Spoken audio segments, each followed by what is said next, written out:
I am not awake.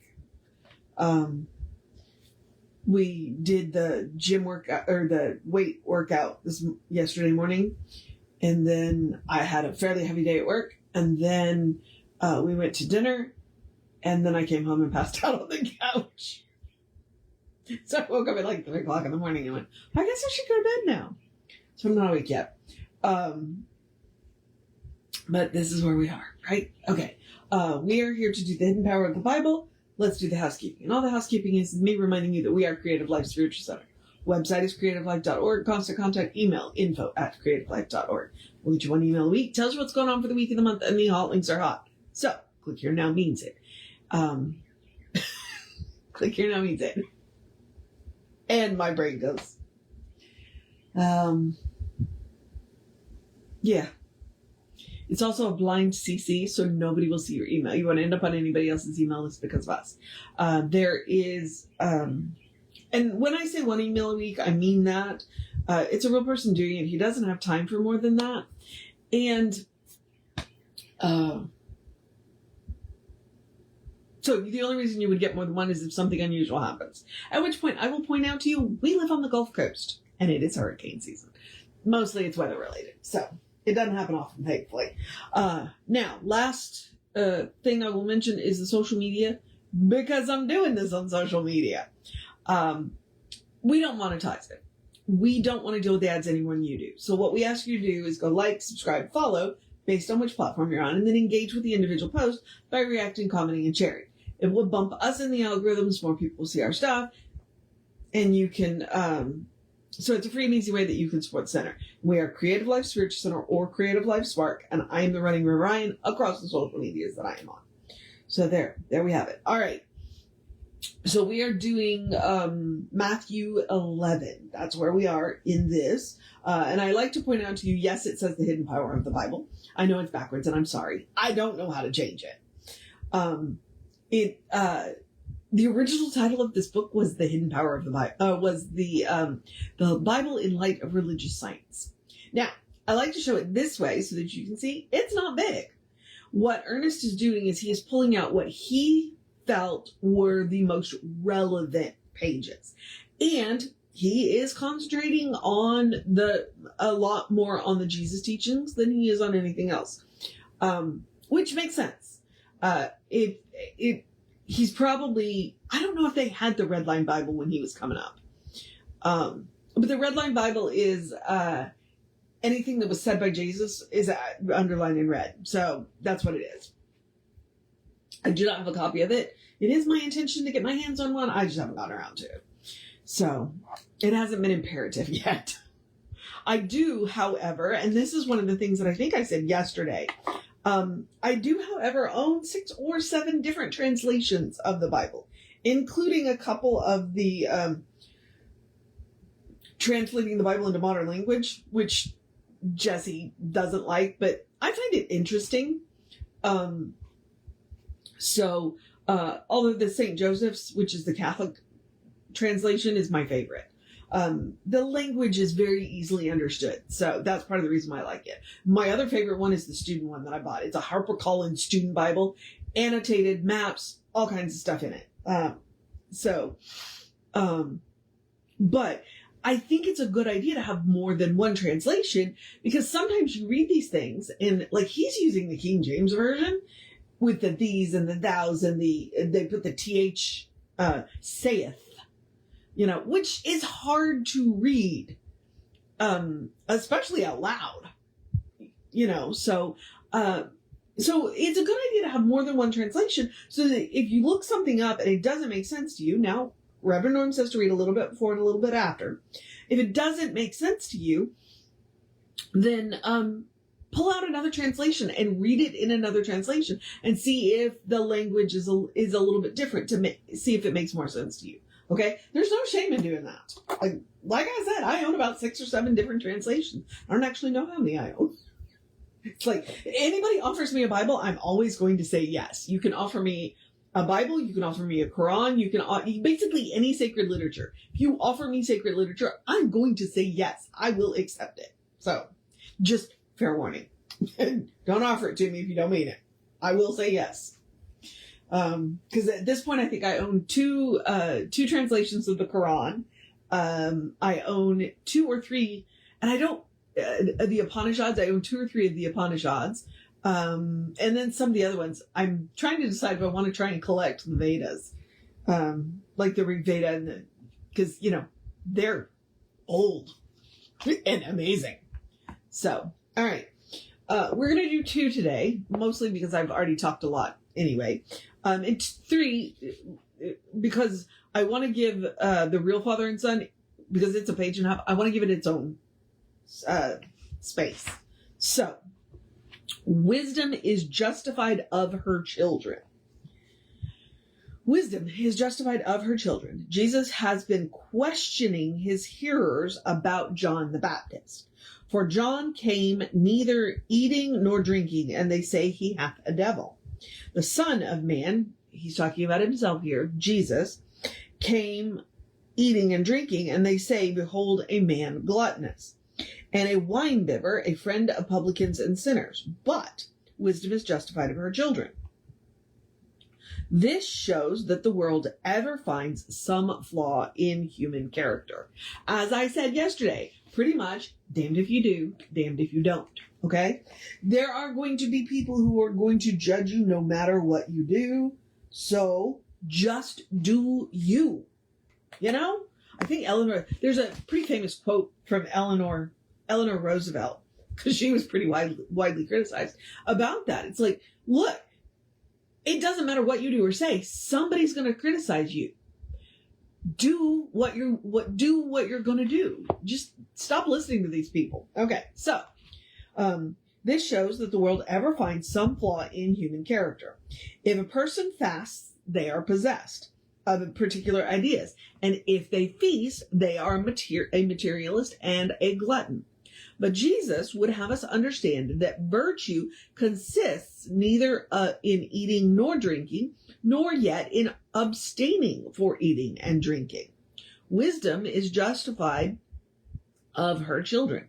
A person may desire to fast and be wise, or they may desire to feast and still be wise.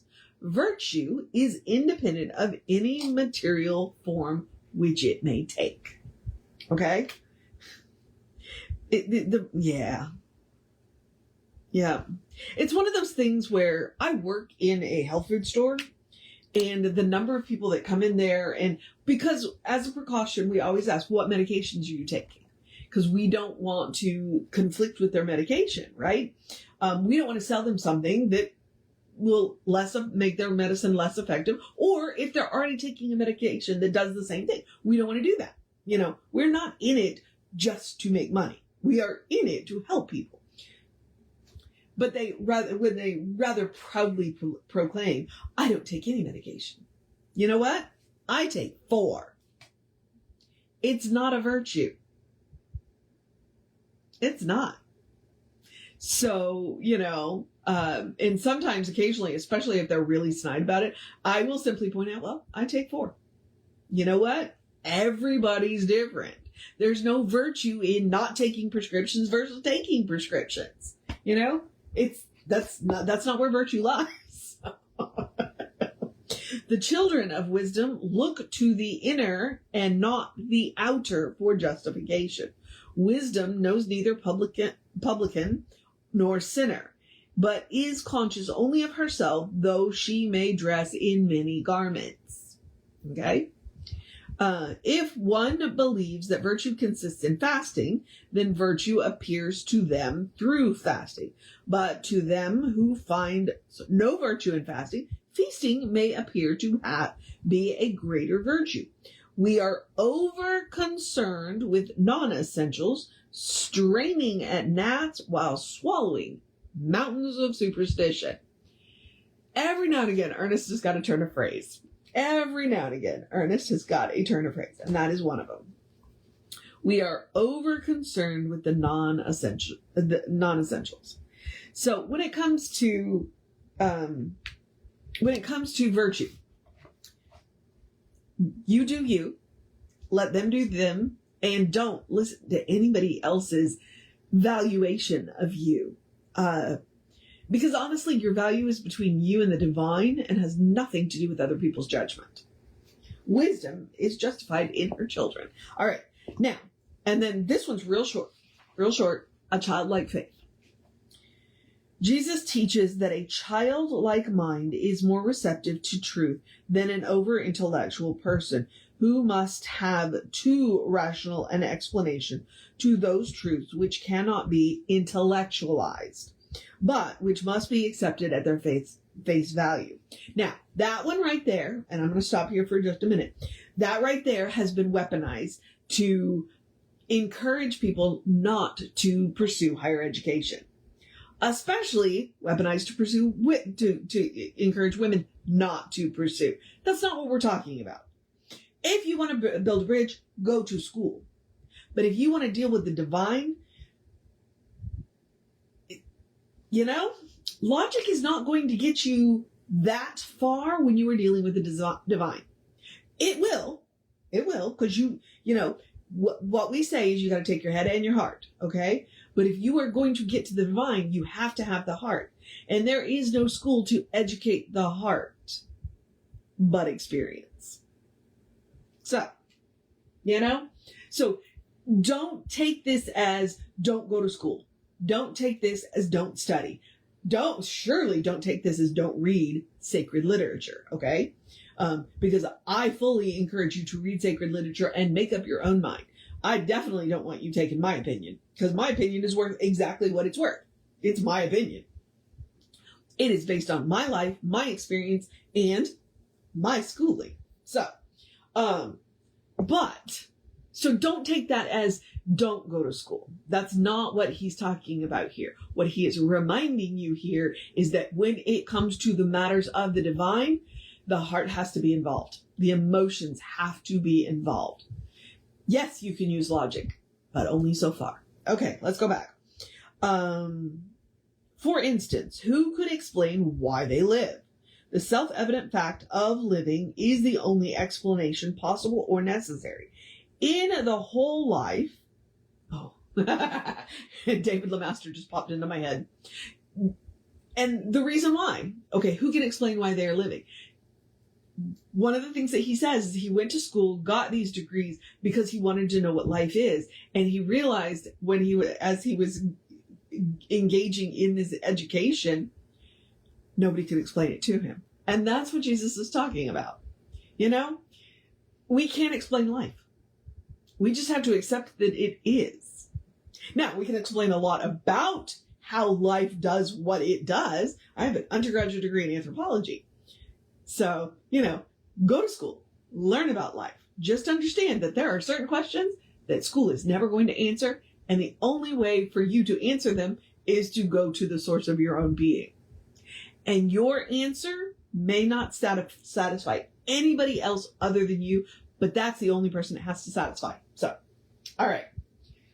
Sorry, just tripped off on David Lemaster. I love him. He's so amazing. Okay. In the whole of life and through the entire teaching of this marvelous man, we find a childlike faith in the universe and an implicit trust in the goodness of God. And that's that childlike faith. I just got sent a story about a 4-year-old who, it turns out he was lonely. And what he would do every day is he'd run and he'd wave at all his neighbors. Hi, how are you doing? And his neighbors started to respond. And now there's this community around this small child just based on the fact that he was willing to wave at a complete stranger and say hi. So now he went from his grandparents living out of state to having all of these grandparents, right in his own neighborhood. That is a childlike faith. And it is something that we do not have to outgrow. Frequently we do, because we've been told we have to. But Jesus is reminding us that there is that soft, gentle, childlike part of us that deserves to be protected and deserves to look at the world that way, to look at the divine that way. Yeah. Judging his work by its results and its influence on succeeding ages, we are compelled to accept the fact that wisdom is justified in her children. A childlike faith. And that's what I mean by, wherever your head goes, take your heart. Wherever your heart goes, take your head. You need both. You need both. So, man, that story of that 4-year-old is just really feel good.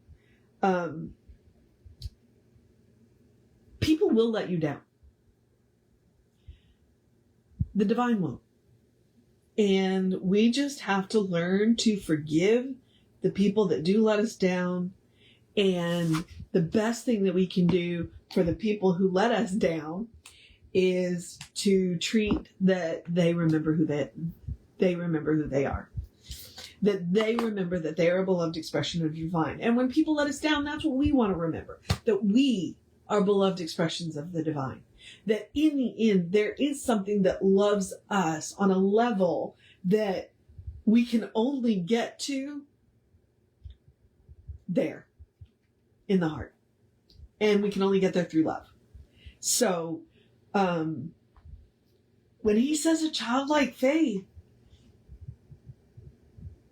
that is a sacred part of us that deserves to be protected. But it also deserves to experience the world. And a reminder from a couple of days ago, nothing can hurt you without your permission.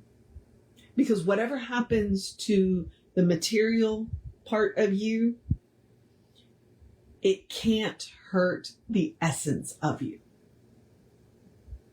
So, try it. You might like it. All right. I do need to move on to the process of my day. So now I'm going to encourage you to have a great day, a wondrous day, a fantastic day, a magical day, an enchanted day, a wonderful day, an awesome day, an amazing day, a drink plenty of water day, stay out of the sunlight between 10 and 6 day. The feels like it could be 106 today, so please be aware of the heat day. A let's wrap this week up day. A take care of business day. A you got this day. A make sure you make time to sit down and rest day. A look in the eyes and see the divine looking back at you day. A have a conversation between your head and your heart day. Try it.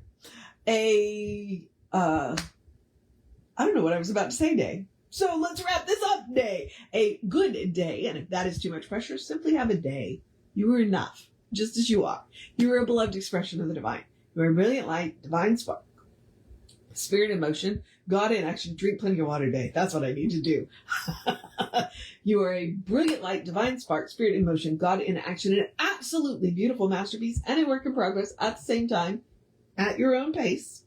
Okay? Comparison is the thief of joy, so remember that. And as Reverend Jesse likes to call us, you are a godling. So explore the truth of your being. Get to know who the divine knows you to be. Because the divine knows you to be good. That's the good news. It's all the divine knows. And from there, anything is possible. All right, beloveds, I'm going to move on into the process of my day. So I'm going to remind you, Reverend David should be on sometime this afternoon, sometime after 5, who knows. I have an appointment tomorrow, so I probably will not do, I'm not going to do the hidden power of the Bible tomorrow, but I have, I think, 3 chapters left in Emma. Maybe only 2. Yep, I only have 2. We will do chapter 11 in Emma Curtis Hopkins' High Mysticism tomorrow around 3:30. And then we'll go back to regularly scheduled programming. So, take care of yourself, know that you are loved, and I will see you next